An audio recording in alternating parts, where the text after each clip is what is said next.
to Edo State in a move appearing to dare the Edo Governor Monday Okpebholo and the State House of Assembly. Members of the Oredo Government Legislative Arm have pledged their loyalty and support to the embattled council chairman, Dr. Tom Obaseki. The 12 legislative members of the council who made their pledges while paying Christmas visit to Obaseki vowed to support the council's commitment towards the people. Recall that the legislative members in solidarity on Wednesday, December 25, 2024, joined Dr. Obaseki in sharing gleeful, grooving, highlighting harmony and unison. It will be recalled that Dr. Obaseki and Vice Chairman Honorable Patricia Ohogo Ero were democratically elected more than a year ago in a 3-year tenure system. However, the State House of Assembly, through a complaint from Governor Monday Okpebholo, suspended the 18 council chairmen in Edo for 2 months. The development, no doubt, has continued to generate reactions from members of the public who berated the governor for the suspension order. The Supreme Court judgment in Abuja, recently bolstered by a subsequent Edo State High Court ruling in Benin, has unequivocally validated the mandate of the 18 council chairmen. These judgments categorically restrained the executive and state legislative arms from interfering in the affairs of the local government councils in the country, thereby safeguarding democratic principles and upholding the rule of law. However, in a show of unwavering solidarity, 12 councillors led by Right Honourable Harrison Izeko, alongside the Vice Chairman, Honourable Patricia Ero, reaffirmed their loyalty to their chairman. Their actions defiled any alleged intimidation from the state executive and legislature, as they praised Obaseki for his visionary leadership in the area, whose compassionate governance, according to them, prioritized human well-being above all in the council area.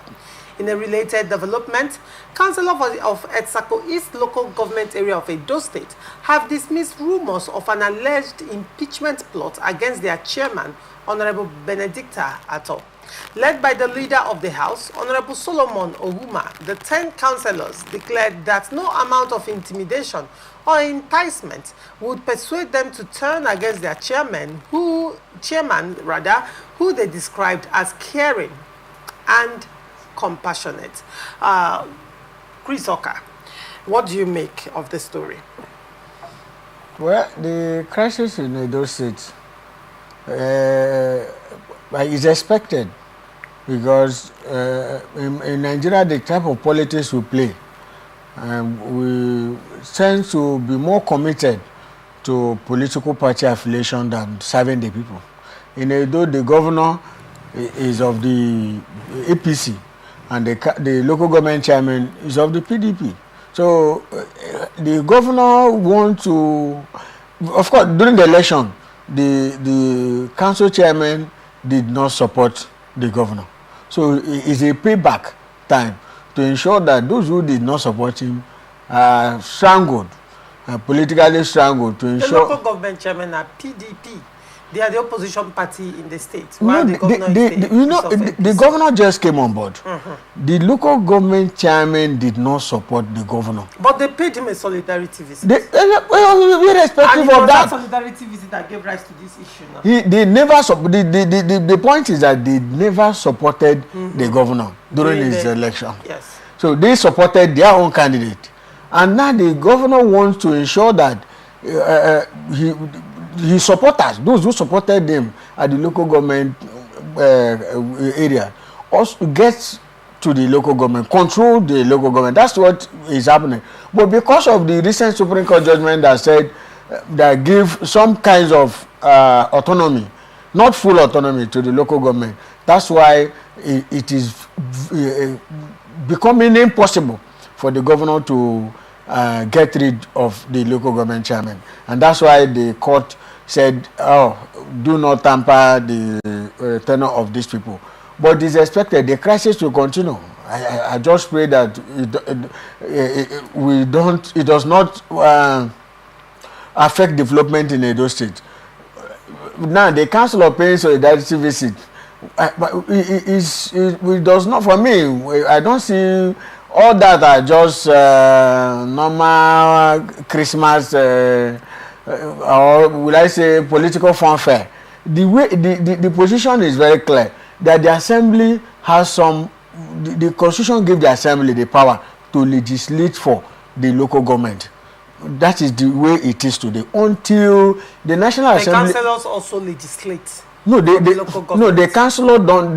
See, there is a very big difference in what the councillor did. The assembly has power over the local government. The councillors only have right to make bylaws at the local government level. Can the councillors impeach local government? They can impeach and will be ratified by the assembly. Can you see? Can the councillors also call for,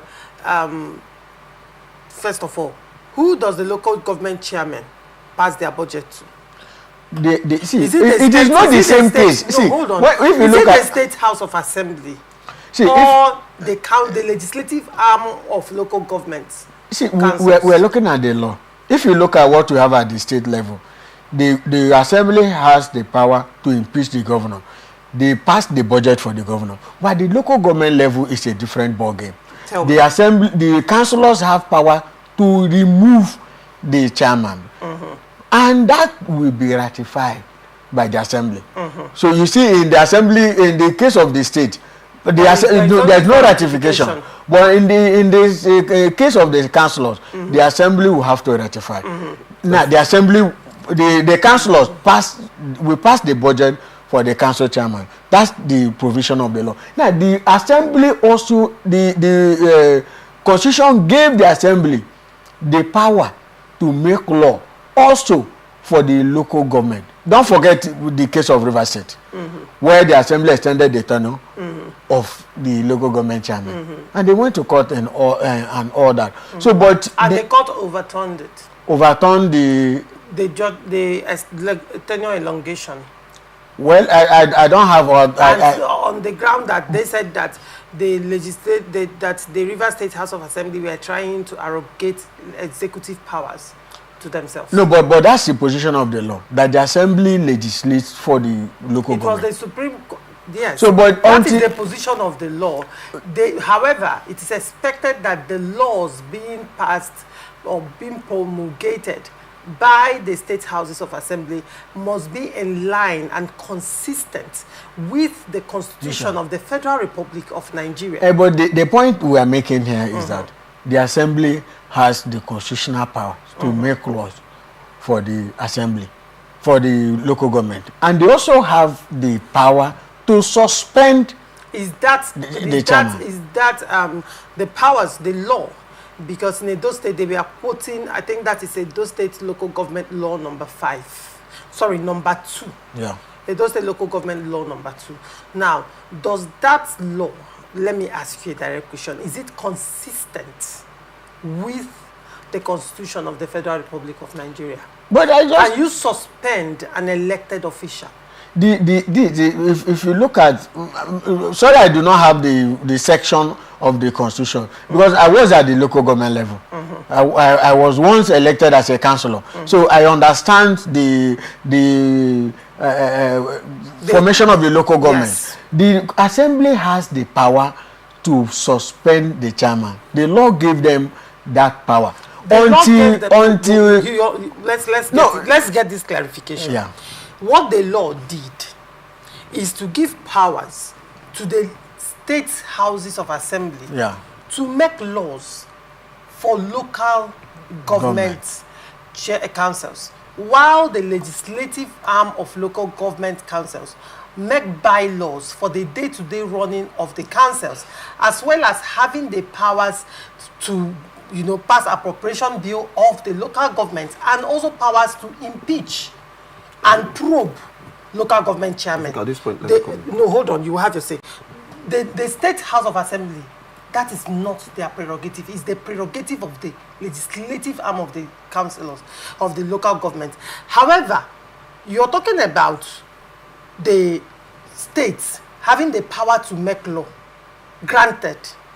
But the question is, the laws being passed by some of these state houses of assembly to regulate or control the local government councils. Are this law in tandem with the constitution of Nigeria? That's why I asked you a question. I understand. Edo State made a law. I understand. They can suspend. Even if State House also has a law like that. The only way out, which so many persons have advocated for, is for full autonomy of the local government. When the law said you have power to make law for me, there is no restriction. Probably because in this instance it has not been challenged. Well, but the law has said you have power to make law, and the law did not say you have power to make law that looks like there is no restriction to that. You have power to make law. So the assembly has power to make law for the local government. That's why some of us have said the local government should be given full autonomy. In the grand scheme of things, which law has superiority in the country? It's the constitution. The same constitution gave these people power to make law for the local government. I don't understand what I'm saying. For me. Go ahead, okay. I'll still come back to you, Chris. Yes. The State House of Assemblies, they have this supervisory function and oversight. Supervisory role and oversight role over councils. That's why even if councillors take certain decisions, like that has to do with impeachment, the State House of Assembly still needs to ratify. Otherwise, it's null and void. So that's how it is. It's more like a checks and balance thing, so that nobody oversteps their bound. But what these councillors did for me, it was more like a political razzmatazz, where they went to see their principal, being the council chairman, who is embattled, as a sign of solidarity, which is not out of place. The 12 councillors saying that they are all intact. Then the law also and the Supreme Court judgment who gave local government that some level of autonomy, especially financial autonomy. For me, that's what is backing the local government chairman. But if I were the governor, what I would have done is to see how I can find my way around them. You don't start the battles, or you don't start your battles too early. You choose your battles wisely. There's a way he would have gone about it. Some local government chairman in broad daylight to defect APC. Or let's just say the governor, because now a lot of persons are accusing Okpebholo of political winch hunts, right? Let's just say probably the governor has cause to settle. One would expect that,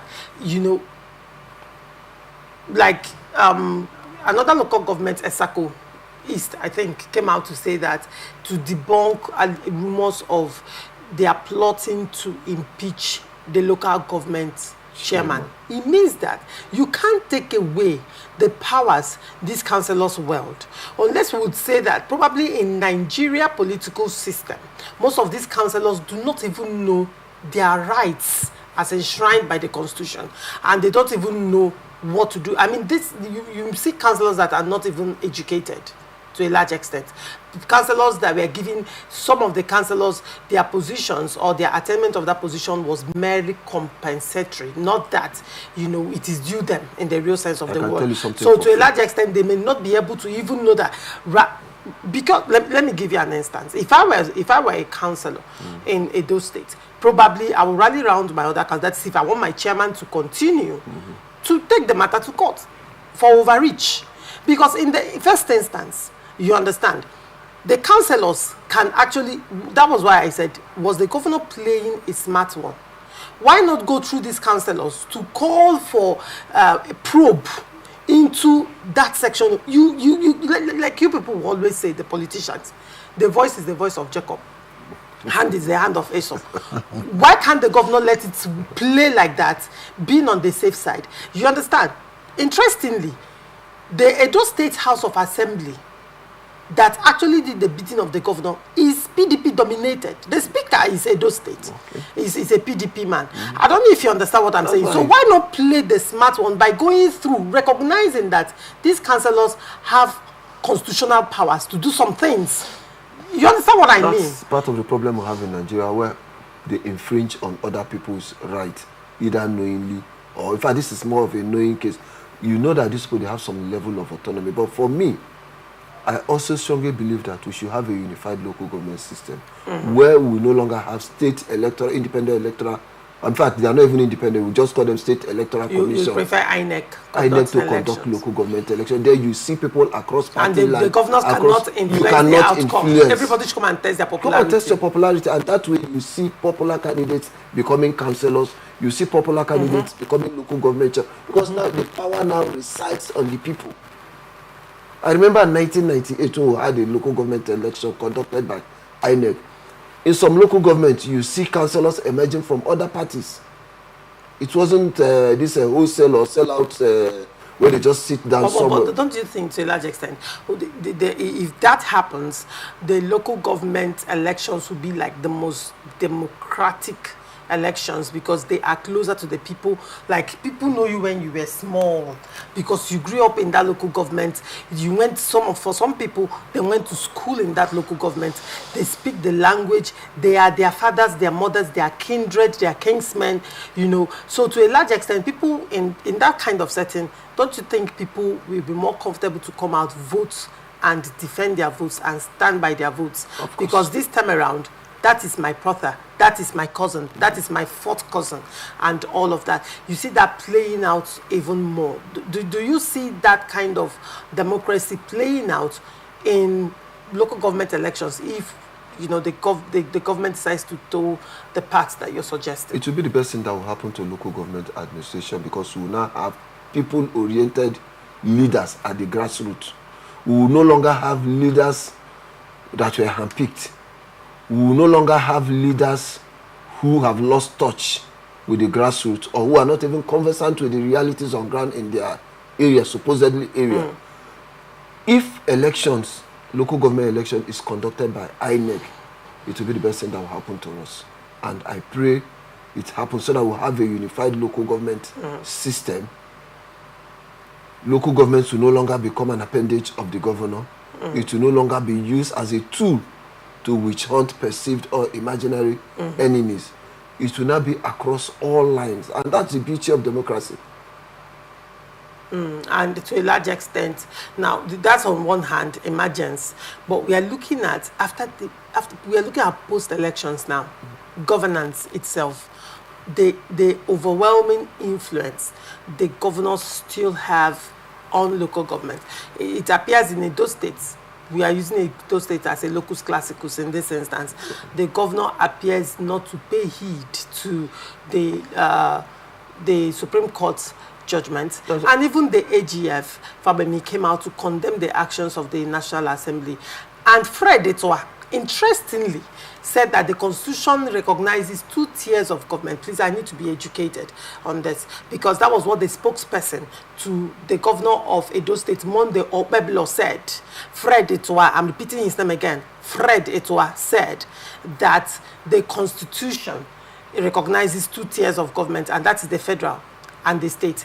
And in further defending what he said that the State House of Assembly, you know, just like the State House of Assembly has oversight functions on the governor has oversight functions on the local government councils. I need that to make sense to me. At what point did Nigeria start operating 2 tiers of government? I'm hearing it for the first time. Yes, and Fred if it's said coming from somebody like he was saying it to defend the actions of the governor and Edo State House of Assembly. When people are no longer objective in their line of argument, when they are guided by selfish or personal interests, people tend to capitulate and they say things that are not really verifiable. The Constitution of the country recognizes the 3 tiers of government. I did government in secondary school. Who will know the tiers of government?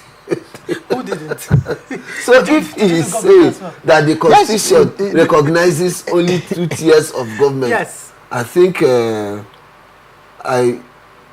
fact, at this point I'm bewildered, and I don't even know what I don't know what to say when people now twist the law in broad daylight if to the suit their whims and spokesperson of caprice. the governor is saying that, I assume the state government is saying that because he was giving that interview as in the capacity of his spokesperson, as the governor's spokesperson, and you know the import of such interview, and people are quoting him. That was what Fred Etoa said. Did he make reference to the Constitution? I just said what he said. He said that that the Nigerian Constitution recognizes only Which 2 section of tiers. the Constitution? Well, I think we should be asking Fred that question. He said the Nigerian Constitution recognizes only 2 tiers of government.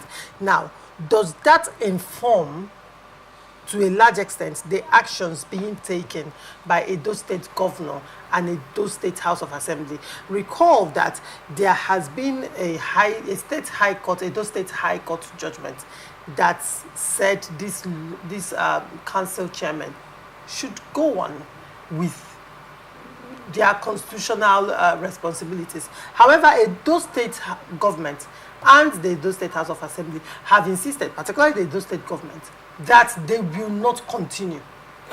Now, the question would be, these Supreme Court judgments, have they started implementing the financial autonomy in full?